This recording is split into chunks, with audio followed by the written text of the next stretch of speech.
संसद का बजट सत्र आज से शुरू हो गया है। बजट सत्र की शुरुआत से पहले पीएम मोदी ने विपक्ष पर निशाना साधा। पीएम ने संसद में हंगामे को लेकर विपक्षी सांसदों के व्यवहार का जिक्र किया। खास बात यह है कि संसद का ये सत्र 2024 के लोकसभा चुनाव के लिए माहौल तैयार करेगा। सत्र के दौरान गुरुवार को वित्त मंत्री निर्मला सीतारमण अंतरिम बजट पेश करेंगी। इससे पहले सरकार कह चुकी है कि अंतरिम बजट में बड़ी घोषणाएं नहीं होंगी।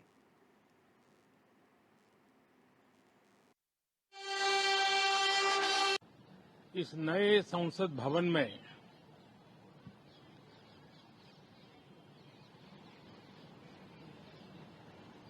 जो पहला सत्र हुआ था, उसके आखिर में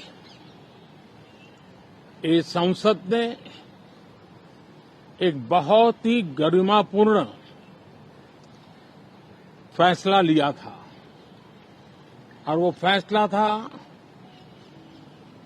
नारी शक्ति वंदन अधिनियम। और उसके बाद 26 जनवरी को भी हमने देखा किस प्रकार से देश ने कर्तव्य पथ पर नारी शक्ति के सामर्थ्य को, नारी शक्ति के शौर्य को, नारी शक्ति के संकल्प की शक्ति को अनुभव किया। और आज बजट सत्र का आरंभ हो रहा है, तब राष्ट्रपति द्रौपदी मुर्मू जी का मार्गदर्शन और कल निर्मला सीतारमण जी के द्वारा इंटरिम बजट, एक प्रकार से ये नारी शक्ति के साक्षात्कार का पर्व है कि जब चुनाव का समय निकट होता है तब आमतौर पर पूर्ण बजट नहीं रखा जाता है। हम भी उसी परंपरा का निर्वाह करते हुए पूर्ण बजट नई सरकार बनने के बाद आपके समक्ष लेकर के आएंगे। इस बार एक दिशा निर्देशक बातें लेकर के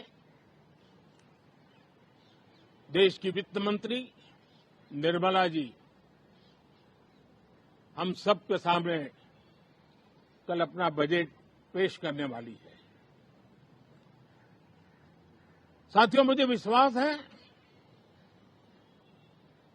कि देश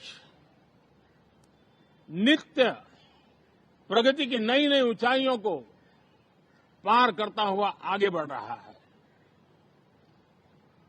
सर्वस्पर्शी विकास हो रहा है, सर्वांगीण विकास हो रहा है, सर्वसमावेशक विकास हो रहा है। ये यात्रा जनता जनार्दन के आशीर्वाद से निरंतर बनी रहेगी। इसी विश्वास के साथ फिर आप सभी को मेरा राम राम। इस नए सदन भवन में ये मेरा पहला संबोधन है। आज की अमृतकाल की शुरुआत में ये भव्य भवन बना है। यहाँ एक भारत श्रेष्ठ भारत की महक भी है और संसदीय परंपराओं के सम्मान का प्रण भी है। साथ ही 21वीं सदी के नए भारत के लिए नई परंपराओं के निर्माण का संकल्प भी है। मुझे पूरा विश्वास है कि इस नए भवन में नीतियों पर सार्थक संवाद होगा।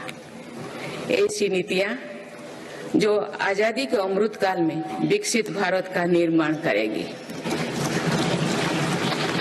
मैं आप सभी को अपनी शुभकामनाएं देती हूँ। माननीय सदस्यगण, ये हमारे संविधान के लागू होने का भी 75वां वर्षगांठ है। इसी कालखंड में आजादी के 75 वर्षों का उत्सव अमृत महोत्सव भी संपन्न हुआ है। इस दौरान देश भर में अनेक कार्यक्रम हुए। देश ने अपने गुमनाम स्वतंत्रता सेनानियों को याद किया। 75 साल बाद युवा पीढ़ी ने फिर स्वतंत्रता संग्राम के उस कालखंड को जिया। इस उत्सव के दौरान मेरी माटी मेरा देश अभियान के तहत देश भर के हर गांव की मिट्टी के साथ अमृत कलश दिल्ली लाया गया। 2 लाख से ज्यादा शिला फलकों स्थापित किए गए। प्राथमिकता के आधार पर हो जाना चाहिए था। आतंकवाद हो या विस्तारवाद, हमारी सेनाएं आज जैसे हो तैसा की नीति के साथ जवाब दे रही है।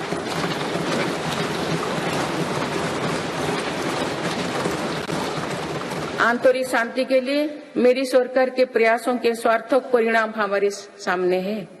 जम्मू कश्मीर में आज सुरक्षा का वातावरण है। आज वहाँ हड़ताल का सन्नाटा नहीं, भीड़ भरे बाजार की चल पहल है। नॉर्थ ईस्ट में अलगाववाद की घटना में भारी कमी आई है। अनेक संगठनों ने स्थायी शांति के तरफ कदम बढ़ाए हैं। नक्सलवाद से प्रभावित क्षेत्र घटे हैं और नक्सली हिंसा में भी भारी गिरावट हुई है।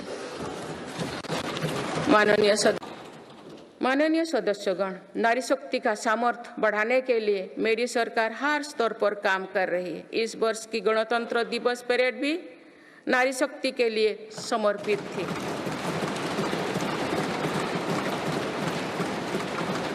इस परेड में दुनिया ने हमारी बेटियों के सामर्थ्य की झलक देखी।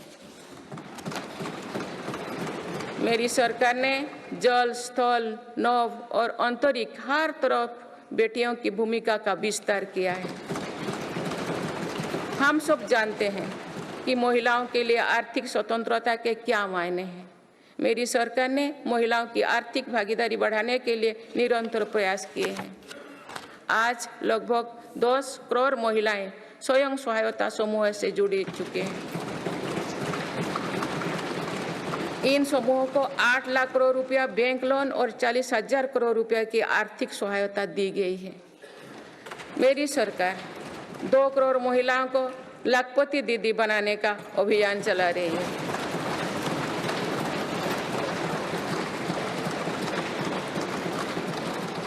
नमो ड्रोन दीदी योजना के तहत समूहों को 15,000 ड्रोन उपलब्ध कराए जा रहे हैं। मातृत्व अवकाश 12 सप्ताह से बढ़ाकर 26 सप्ताह करने से देश की लाखों महिलाओं को बहुत मदद मिली है। मेरी सरकार ने महिलाओं की पहली बार सशस्त्र बलों में परमानेंट कमीशन दिया गया है। पहली बार सैनिक स्कूलों और राष्ट्रीय रक्षा अकादमी में महिला कैडेट्स के प्रवेश दिया गया है। आज महिलाएं फाइटर पायलट भी है और नौसेना के जहाज को भी पहली बार कमांड कर रहे हैं। मुद्रा योजना के तहत जो 40 करोड़ से ज्यादा लोन दिए गए हैं, उनमें करीब 31 करोड़ से ज्यादा लोन महिलाओं को मिली है। इस योजना से लाभ लेकर करोड़ों महिलाओं ने स्वरोजगार शुरू किए हैं। हमें सभी बचपन से गरीबी हटाओ के नारे सुनते आ रहे हैं। अब हम जीवन में पहली बार बड़े पैमाने पर गरीबी को दूर होने देख रहे हैं। नीति आयोग के अनुसार मेरी सरकार के 1 दशक के कार्यकाल में करीब 25 करोड़ देशवासी गरीबी से बाहर निकले हैं।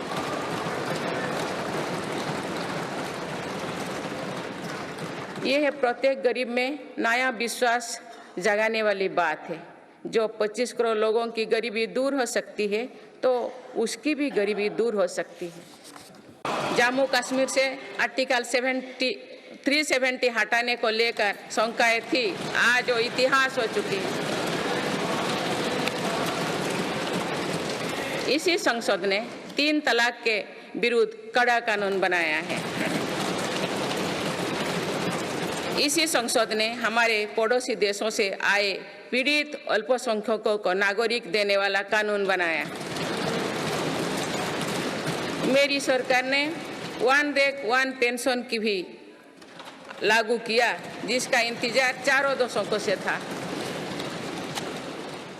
ओआरओपी लागू होने के बाद अब तक तो पूर्व सैनिकों को लगभग 1 लाख करोड़ रुपए मिल चुकी है। पिछले 10 वर्षों में भारत ने राष्ट्रहित में ऐसे अनेक कार्यों को पूरा होते हुए देखा है, जिनका इंतजार देश के लोगों को दशकों से था।